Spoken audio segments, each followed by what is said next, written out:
Hello everyone. कल हम लोगों ने एंडोस्पर्म के बारे में पढ़ा था। आज प्लांट एम्ब्रियोलॉजी का लास्ट टॉपिक पढ़ेंगे, परागण या पॉलिनेशन। तो परागण या पॉलिनेशन किसे कहते हैं बच्चों?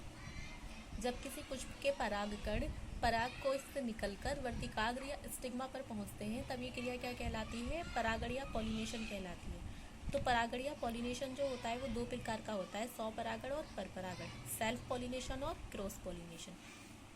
तो सबसे पहले स्वपरागण या सेल्फ पॉलिनेशन के बारे में जानेंगे। तो स्वपरागण या सेल्फ पॉलिनेशन किसे कहते हैं बच्चों? जब किसी पुष्प के परागकण उसी पुष्प या उसी पौधे के किसी दूसरे पुष्प के वर्तिकाग्र पर या स्टिग्मा पर पहुंचते हैं तब ये क्रिया क्या कहलाती है? स्वपरागण कहलाती है। दूसरा होता है परपरागण। परपरागण किसे कहते हैं? जब किसी एक पुष्प के परागकण उसी जाति के किसी दूसरे पौधे के पुष्प के वर्तिकाग्र पर पहुंचते हैं तब ये क्रिया क्या कहलाती है? परपरागण या क्रॉस पॉलिनेशन कहलाती है। तो आप लोग इन तीनों के डेफिनेशंस नोटबुक पर नोट कर लेना। अब जो क्रॉस पॉलिनेशन और परपरागण होता है वो मुख्य रूप से तीन प्रकार का होता है। तो सबसे पहले हम बात करते हैं वायु परागण या एनिमोफिली की। तो वायु परागण या एनिमोफिली किसे कहते हैं? जब परागकण वायु के द्वारा उड़कर पुष्प के वर्तिकाग्र पर पहुंचते हैं तब ये क्रिया क्या कहलाती है? वायु परागण कहलाती है। अब वायु परागण जो है वो मक्का, ज्वार, बाजरा, चावल ऐसे पौधों में बहुत होता है। और वायु परागण होने के लिए इनके जो पुष्पों की संरचना है वो विशेष प्रकार की होती है। इनके पुष्प कैसे होते हैं? इनमें बाह्य दल और दलपुंज पाए नहीं जाते हैं। अगर बाह्य दल और दलपुंज पाए जाएंगे भी तो ये पुष्प इनमें कैसे होंगे? बहुत छोटे होंगे, नाम के लिए होते हैं, यानी कि कैलिक्स और कोरोला होते ही नहीं है ताकि परागकण आसानी से बाहर निकलकर उड़ सकें। ठीक है, तो ये जो परागकण होते हैं क्योंकि वायु में उड़ते हैं तो इसलिए इन पौधों में जो परागकण होते हैं, जो बीज होते हैं, वो संख्या में बहुत ही अधिक बनते हैं। सेकंड होता है जंतु परागण। जंतु परागण आप लोग का साल्विया में बहुत इंपॉर्टेंट है।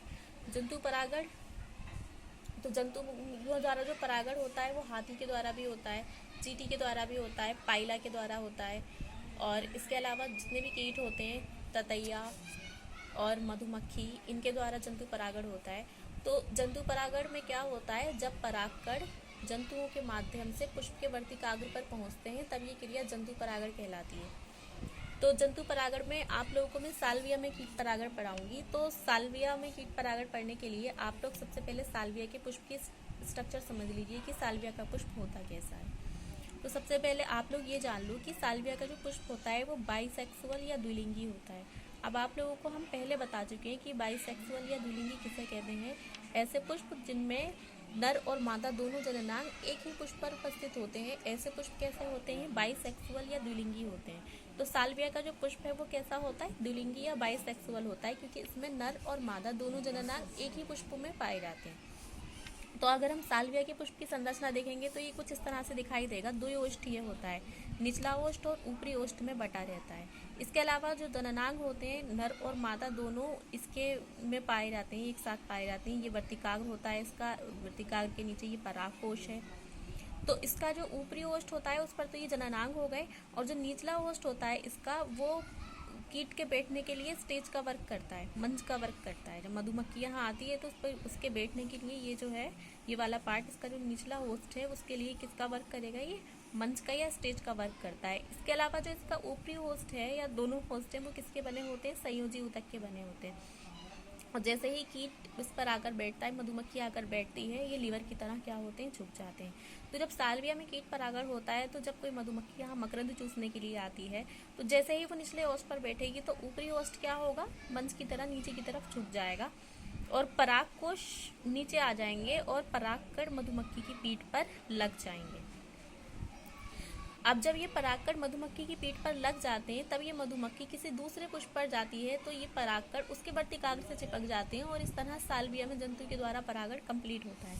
यहाँ देखिए ये साल्विया का पुष्प है, ये मधुमक्खी मकरंद चूसने के लिए आई, तो जैसे ही मधुमक्खी निचले ओष्ठ पर बैठती है तो ये ऊपरी ओष्ठ जो है नीचे की तरफ झुकता है। जब ये नीचे की तरफ झुकता है तो इसके परागकोश से परागकण निकलकर मधुमक्खी की पीठ पर चिपक जाते हैं, और जब ये परागकण मधुमक्खी की पीठ पर चिपक जाते हैं तब ये मधुमक्खी किसी दूसरे साल्विया के फ्लावर पर जाएगी, तब ये उसके किस पर लग जाएंगी? वर्तिकाग्र पर लग जाएंगी।